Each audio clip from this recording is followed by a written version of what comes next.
for joining us on Radio Labyrinth this week. We're all big fans of Get Shorty, and of course all huge fans of Deadwood, and we all love the movie, so we really appreciate you being here. Yeah. Good. Well, I'm happy to be here. This is Jeff.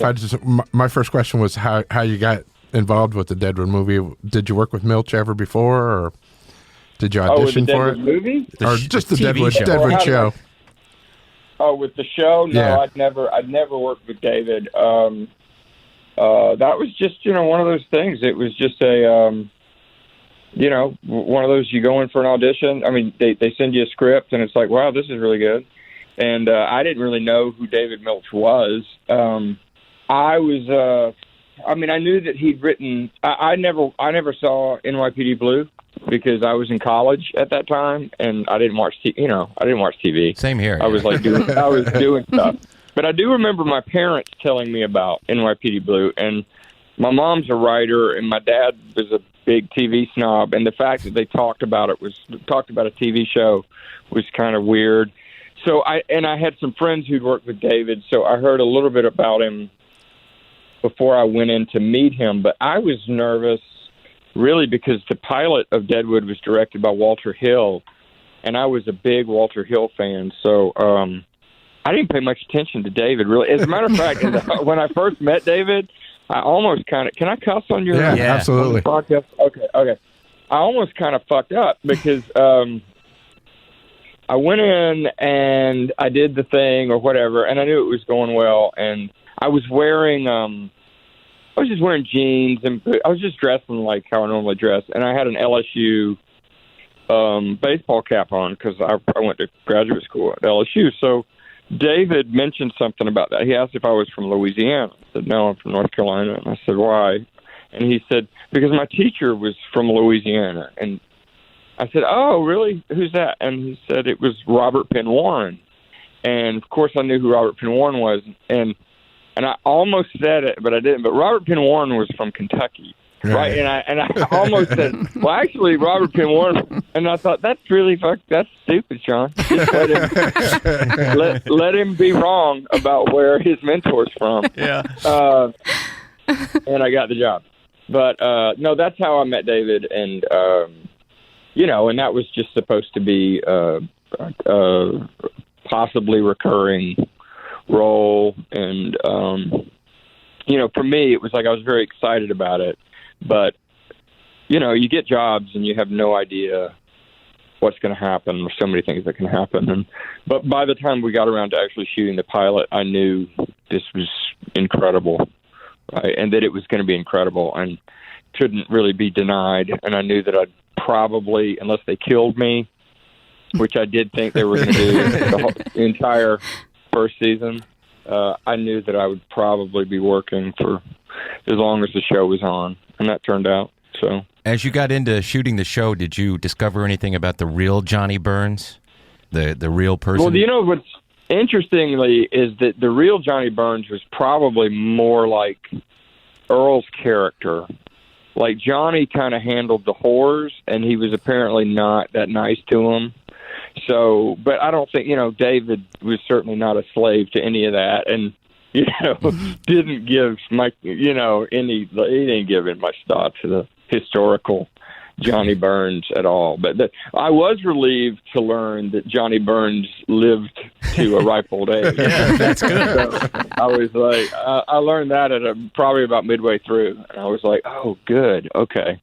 But even then, that doesn't mean you're safe, right? Right. Because if David wanted to kill you, he'd be like, Johnny's a very common name, as is Burns. And since you're not Garrett Dillahunt, you can't come back 2 other times as different characters. that's true. Yeah. So, but yeah, no, it was great. That was an amazing experience. That was like going to film school, really. Well, so. I want to shift gears a little bit. I'm the only one on the show that was a mega Rectify fan. Loved that show. Okay. Crazy about it. And it was incredible how it was such a slowly paced show, and you almost kind of felt a part of it, the way it was directed and the way it was written. It was different than anything that I'd seen. I wanted to know, did Ray McKinnon, did he always have you in mind for the part of Trey Willis from the time? Yeah, it's funny. Yeah, he did, actually. Ray and I became friends on Deadwood, actually. I had met Ray a few times because I'd been to a couple of screenings of his short film, The Accountant, which I don't know if have you guys seen The Accountant? I've seen it. It's genius. So I knew who Ray was, and then when he showed up on Deadwood, I was pretty thrilled, and I got to work with him. We became friends, and like a year or so later, he told me that he'd written this pilot, and he had a part for me, and he actually came up to visit me where we lived north of Santa Clarita in the mountains, my wife and our kids, and so I didn't actually live in LA during the time I was doing Deadwood. But so Ray came up and we hung out, but really it was for him to give me this script, and at the time it was called Rectified, and it was just, it was amazing, and it was good. And, of course, I wanted to play Daniel. I was like, what? Because in the pilot, Trey's barely in it. And he kept saying, it's going to be a really great part, I promise you. But I want you for this part. So, and then, of course, I don't know if you know the history of it, but, Rectified was, I think it was going to be on AMC, and it went away. Like at the 11th hour, they said, "Oh, sorry, no, we're not going to do your show." And Ray was pretty devastated. And then some other things happened in Ray's life that put that in perspective. And I didn't see Ray. Like, I talked to him occasionally, but I didn't see him for several years. And we were both back in L.A. because he was living in Arkansas at the time, and we got together. And he told me, "Hey, I think that show's coming back." And I was like, great. So, yeah, that was one of those just like, it was too good not to sort of have a life, but by that time it was called Rectify because Justified. All right, that's what I was going to ask you. If Justified had anything to do with it. And Justified was actually initially called, because Tim Oliphant wanted me to do that, and I had already I'd already signed on to a pilot that was terrible and horrible and didn't get picked up. But and that show, Justified, was initially titled Lawman or Lawman. Right. And they had to change the title for Lawman because Steven Seagal had a reality show in Louisiana where he's apparently like a deputy sheriff in some parish or something down there. I'm sorry I missed it. So the reason that Rectify is called Rectify and not Rectified is because of Steven Seagal. Really. Well, 3 degrees. What character would you have played? What character would you have played on Justified? I don't know. I mean, I don't know a lot of details about it. I called Tim. I was actually in this little town that I lived in north of Valencia. I was coaching high school football, and we were playing in L.A., and I called Tim one day when we were down there, or the day of, and just said, "Hey, man, I'm in town, by the way." I hadn't seen him in a while, and Tim's just a sports nut. And we talked, and we hadn't caught up in a while, and he said, "I was trying to get you on my show. I've got this new show for FX, and I found out that you already had a pilot, so it went, so I don't even know. We never even really discussed it at that point. But anyway, you did such a great job with Trey's part. I mean, you were so great as that character, and oh, thank you. Yeah, and especially season 3. I know everybody always talks about The Source. That you were phenomenal in that. And I wanted to know, did you ever get any kettle corn? Oh, I don't know. Never. No kettle corn. No kettle corn. Kettle corn was just stringing me along. You were just, it's like you were such a jerk, but you had so many funny moments, just the way that you were. Well, and then thank you. Well, I wanted to ask you, you're welcome. Do you think Daniel Holden killed Hannah? I don't. Sean doesn't, but I certainly did while I was doing it. Right, I had to. Yeah, right. I had to. Right. So I played everything. That's how I played everything because I didn't really know. And Ray asked me one time if I wanted to know, and I said absolutely not. Absolutely not. I don't want to know. And he said, well, that's good because I don't really know it. And it was such a crazy way to end it, too. I mean, I'm through all of season 4, I was like, if they don't tell me if he did it or not, I'm going to have a fit. But then the way that it ended, I was okay with it. I was okay with it because I really didn't care if he killed her anymore at that point anyway. Yeah, I know. It's like, and because even if he had suffered enough, and there was no question that he would never do something like that again. I think it was Country Club Chris. That's what I want to think. But Okay. I mean, I really don't know, and I've never had that conversation. Because that show to me was never about that. That was an excuse to have a show about what it is to be a human being, and in these very, very dramatic circumstances. And it was one of the most honest and detailed looks at a small southern town that has ever been on television. Right, that you don't ever. I grew up in a very small southern town, as Ray did, and when you talk about the pace and things like that, it's like, yeah, that's it, but it doesn't mean that it's not rich and full. Right. And there's a lot of depth to it. I mean, Southerners have a long history of being good storytellers, but you just have to kind of. It's not going to be a joke a minute, and you got to listen. No, you got to pay attention. Like if you've ever read Faulkner, it's like you got to stay with it, right? Like it's going somewhere. My aunt and uncle live in Durham, and my aunt is, to the manor born. I don't know what kind of expression. She was a debutante in North Carolina, and she has the most refined accent.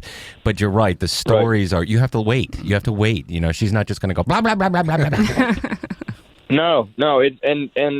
Yeah, so I mean that I think that's one of the things that's so rare about that show, and it felt like a miracle when it actually happened. I was actually, when we shot the pilot, I was with my family in Ireland, and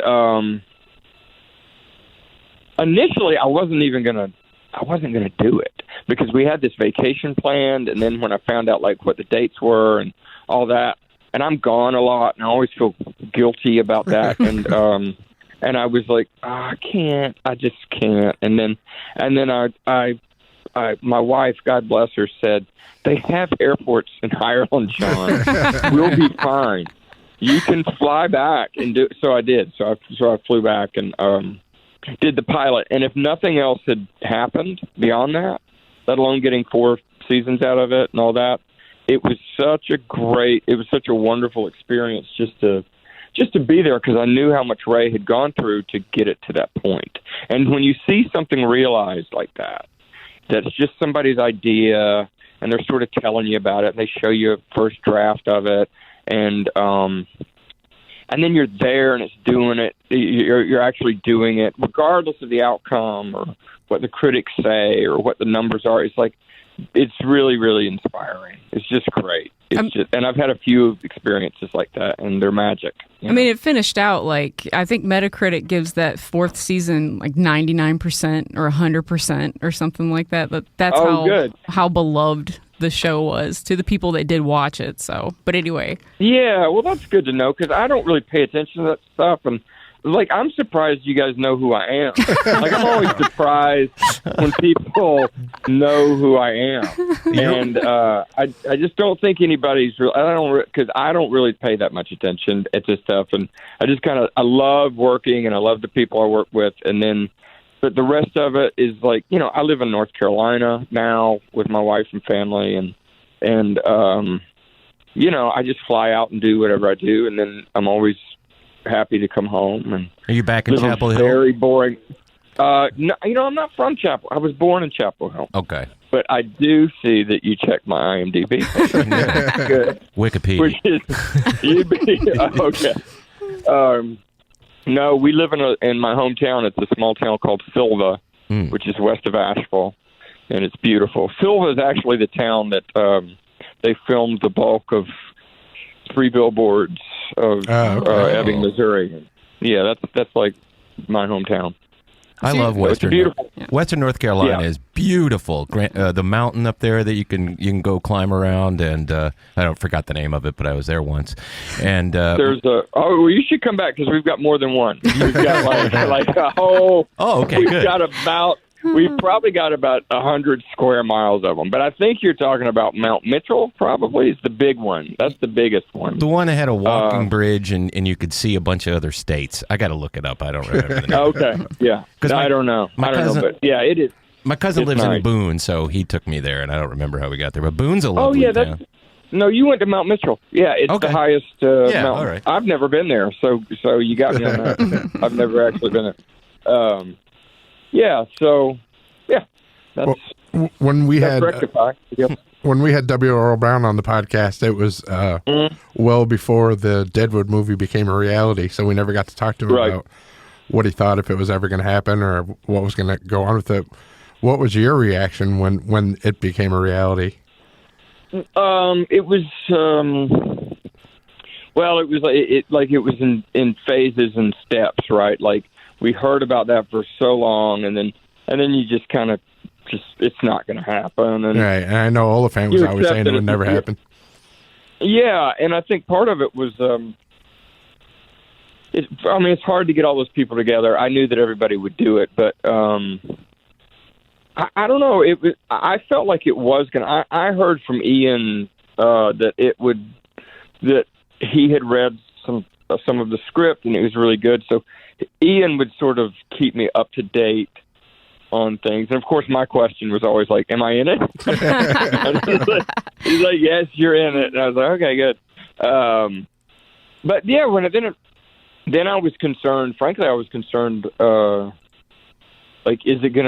Is it going to be good? I mean, not that the writing wouldn't be brilliant, but will it be a good movie? Because there's a big difference between, because one of the things that was so great about Deadwood and about David Milch as a writer is that everything expands. It's just kind of, he can just take one idea and you can have 15 minutes on that idea, and it's all brilliant. And you can't really do that with a movie. It has to have and we have so many characters. And so when I read the script, I was really, really pleased that they found sort of an organizing principle to it, with Hearst coming back into town and all that sort of stuff. And we just picked up where we left off. And I thought, well, that's brilliant. But the experience of doing it was the best part. And that was almost surreal, really. It was really strange. And Hearst, I'm getting older now, so you have a sense of time. Yeah, like Hearst was able to finish the job that you started, killing Charlie Arda. Yeah, I didn't want to kill Charlie. I never wanted to. I felt terrible. Go ahead. I'm sorry. No, you go ahead. I was going to say, in the time jump between the ending of season 3 and at the beginning of the movie, thinking about the character Johnny and his reaction to Al killing Jen, how emotional and ripping that was.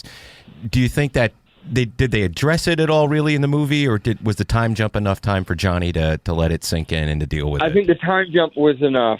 Had we gone back, had we had a fourth season, David had a meeting with me where he David would tell you things that he was thinking about doing, and they may or may not happen, may or may not have time, because like I said, he can get sidetracked on some little detail and it becomes a story point. So there's, he's a real artist, so he just kind of goes where the spirit takes him. But he did say, this is going to be really hard for Johnny.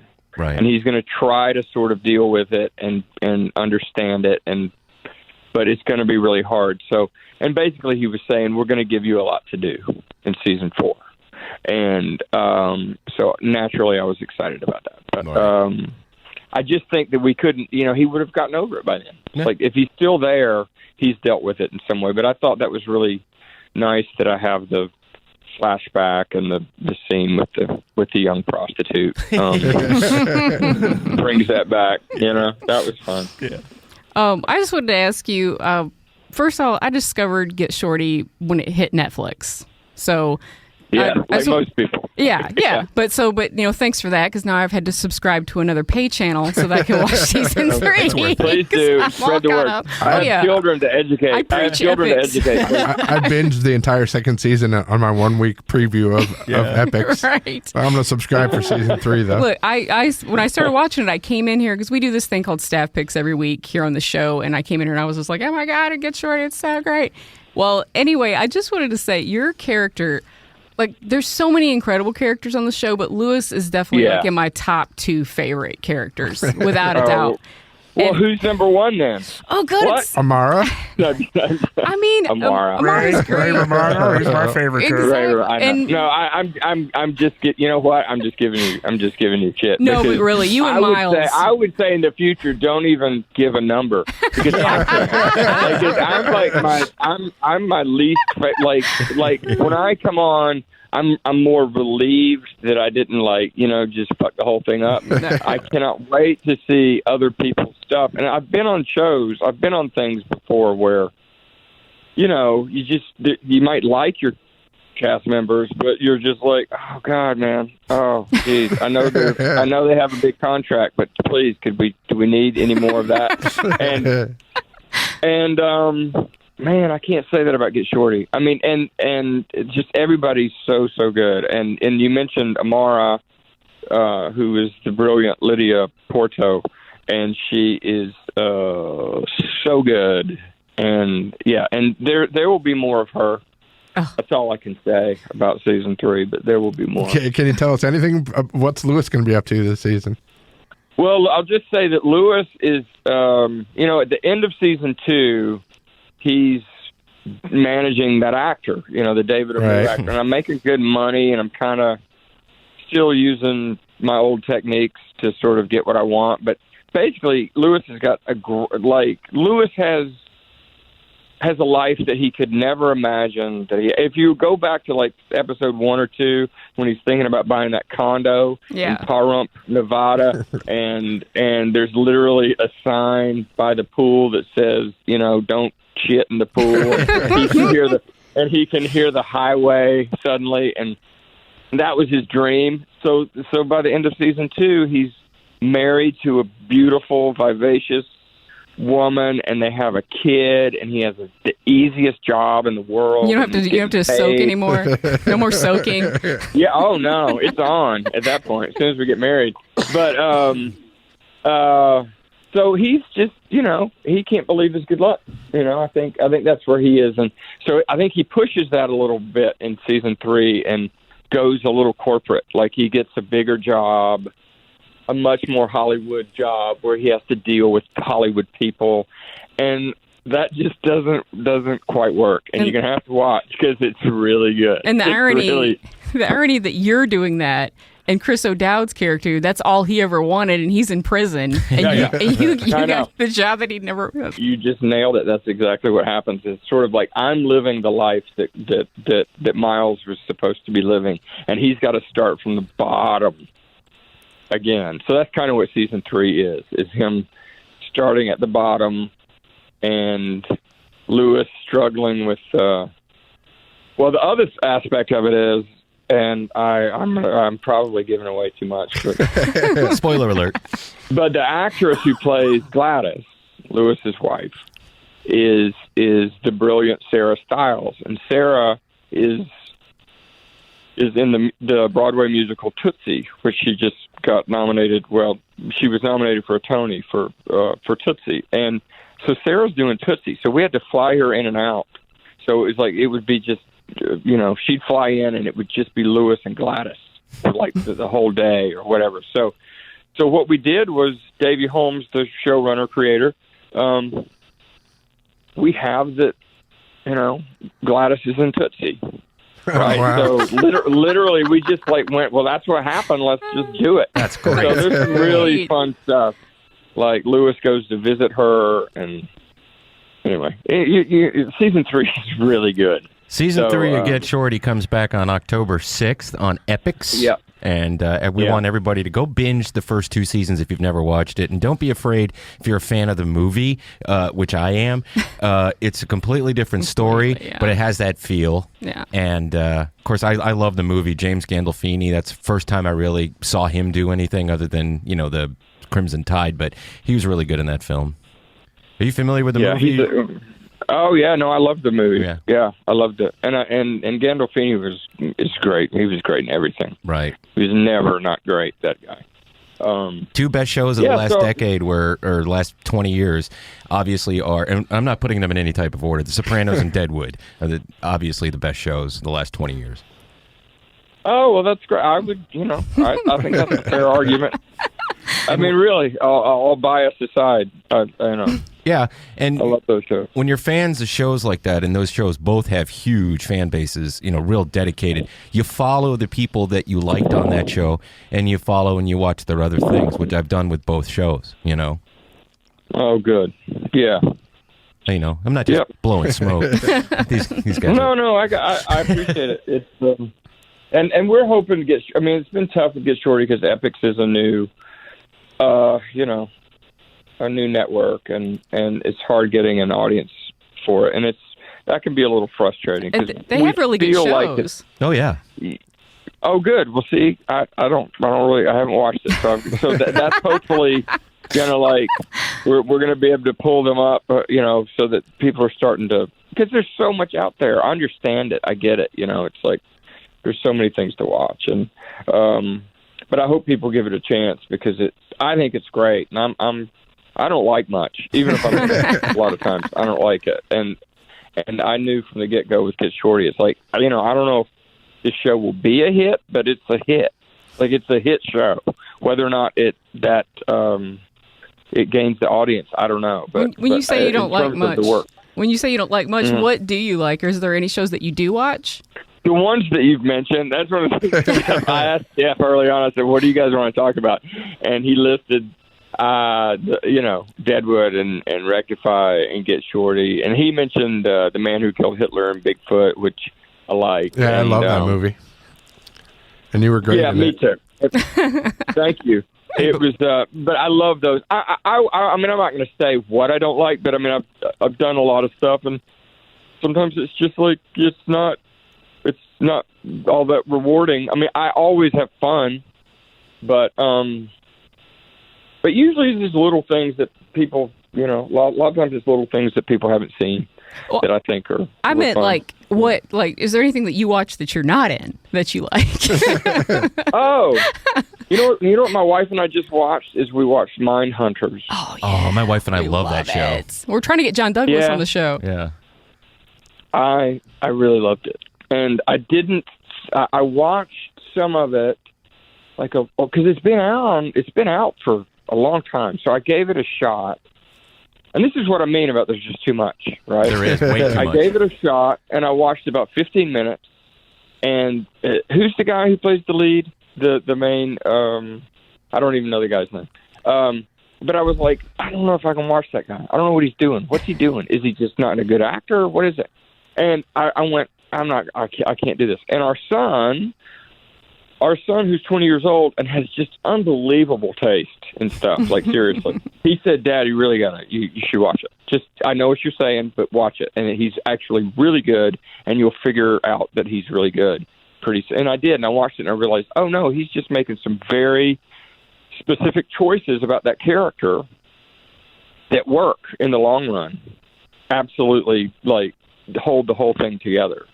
But, So we totally binged that, finished it last week or something. But I haven't gotten on to anything new. That guy who plays what should I watch? Ed Kemper, man, holy cow, he fucking nailed that. Yeah. Oh yeah, who is that guy? What a genius! He's a young actor, and he just took that role. He sounds like him. He looks like him. He was also in Umbrella Academy. He played one of the hitmen in Umbrella Academy. Okay. He was really good in that. Him and Mary J. Blige play partners. Oh, I'll have to check that out. Well, we highly recommend your network mate show, Pennyworth. Oh, Pennyworth. Yeah. So good. Such a great show. Oh, good. Okay. I will watch that. Then. You like it. And Righteous Gemstones. I always wondered, how have you not worked with Danny McBride yet? I don't know. I saw that you guys might ask that, and I'm glad that you did, because I don't know. I really don't know. And I think, and it kind of makes me irritated that I've never